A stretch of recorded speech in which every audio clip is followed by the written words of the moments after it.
Les scènes de négociation au cinéma sont très bien représentées.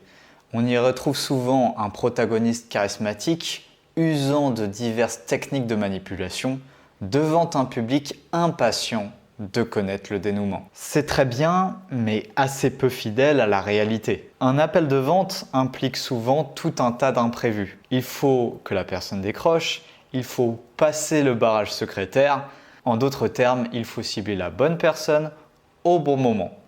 Pas simple. On a donc tendance à fuir le cold calling pour le cold mailing, jugé plus facile. Aujourd'hui, je fais principalement des appels à chaud, bien que j'ai eu une très courte expérience dans le cold calling. On va voir si, avec quelques exemples, on peut établir les grands principes de la prospection téléphonique. La raison pour laquelle le cold mailing est plus utilisé que le cold calling, c'est parce que ce dernier génère plus d'appréhension. Il s'agit d'une communication synchrone en temps réel, ce qui implique nécessairement une certaine peur quant au risque de rejet. C'est ce qu'on peut appeler le syndrome Tinder.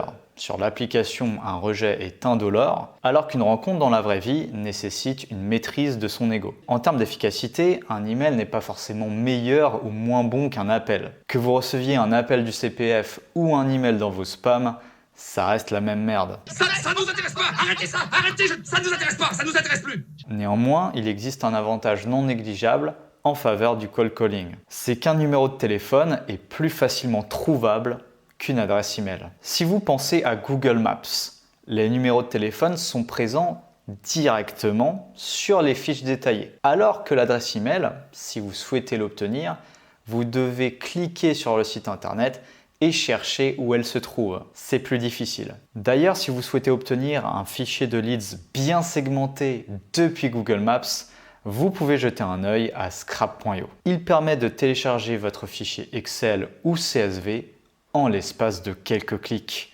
Le lien est en description. Lors d'une prospection téléphonique, rien ne doit être laissé au hasard. Le discours doit être scripté. Cela permet non seulement d'atténuer le stress, mais aussi d'avoir un élément de comparaison objectif au niveau des KPIs. Le script se décompose en 5 étapes. La présentation. Hello sir, my name's Chris Gardner. I'm calling from Dean Witter. La confiance. Faut qu'ils y pensent, faut qu'ils en parlent à leur femme ou à la petite souris. À ce moment-là, on s'en fout de ce qu'ils disent. Le seul truc qui les retient, c'est qu'ils n'ont pas confiance en vous, les gars.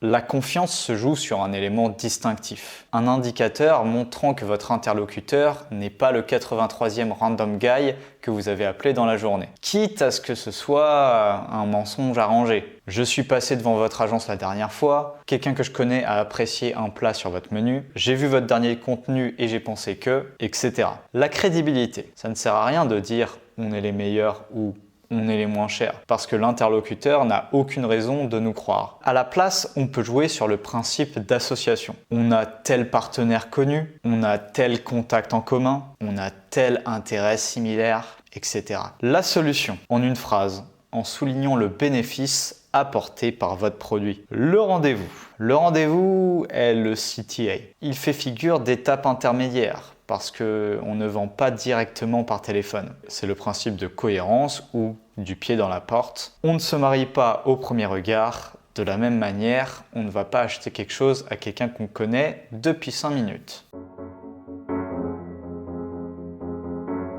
Avez-vous déjà entendu parler de la métaphore de l'orange? 2 personnes se battent pour une orange. Ils décident finalement de la couper en 2 et chacun repart avec sa moitié. Ce qu'ils ignoraient, c'est que l'usage qu'ils souhaitaient en faire était différent. Le premier souhaitait le jus de l'orange, tandis que le second souhaitait le zeste. Au final, ils ont tous deux perdu au change. La morale, c'est qu'un bon email, un bon appel ne doit pas être fait dans une optique de vendre, mais dans une optique d'aider. Il faut tenter de comprendre les intérêts du prospect. Une autre règle fondamentale est de toujours closer.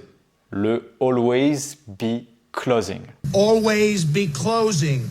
Always be closing. Lors d'un appel, même en cas de refus, on peut obtenir certaines informations. On peut demander la permission d'envoyer plus de détails par email, on peut demander le nom du responsable, ou simplement on peut demander pourquoi ils sont satisfaits de leur solution actuelle. Malgré tout, on ne va pas se leurrer.